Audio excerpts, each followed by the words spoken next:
I didn't see you there. I was just thinking about this day in history. Well, I was thinking about this day in history about 948 years ago, on October 14th, 1066.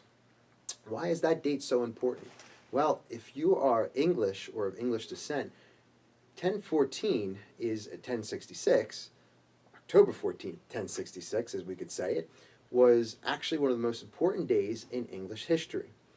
What's it about? Well, on October 14th, 1066, we have the Battle of Hastings, the battle that claims who the monarch of England is going to be. Why is it so important? How's this whole thing happen? Well, I'll tell you how the whole thing happens. I'm glad you really asked that question. Here's how it happens. First of all, you have this king. His name is Edward the Confessor. The problem with Edward the Confessor was that he confessed so much that, well, he never bothered to have an heir to his throne. And in January of 1066, he subsequently died. Now, when you are the king and you don't have an heir to the throne, what ends up happening is that a whole bunch of people around you who think they could do just as good of a job as you want to be king as well. So you had 4 people vying for the throne. You had Harold II, who gets crowned the king of England. You have Harold III, who's from the Norwegian kingdoms, because we need another Harold in this story. He decides, well, I can rule the Norwegian kingdoms. I could come down here and rule England as well.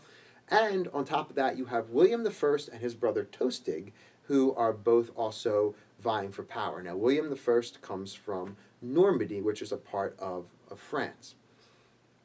So for about a year, they all battle it out. And in September, Tostig and Harold III, they bow out of this battle royale to become king. So the final here is Harold II versus William I in a winner-takes-all matchup on October 14, 1066 at the Battle of Hastings.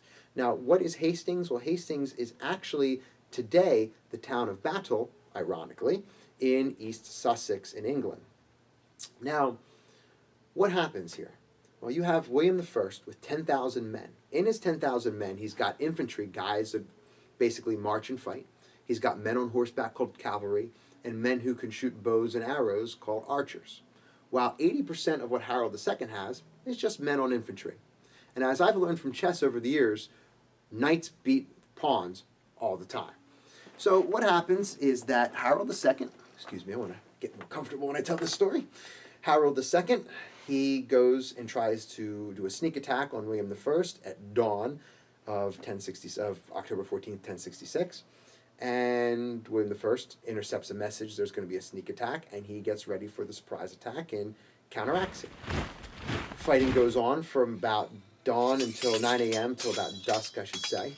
And what ends up happening is, William I just retreats. He just leaves. He retreats. His armies retreat. Harold II feels so victorious. He says, you know what we're going to do?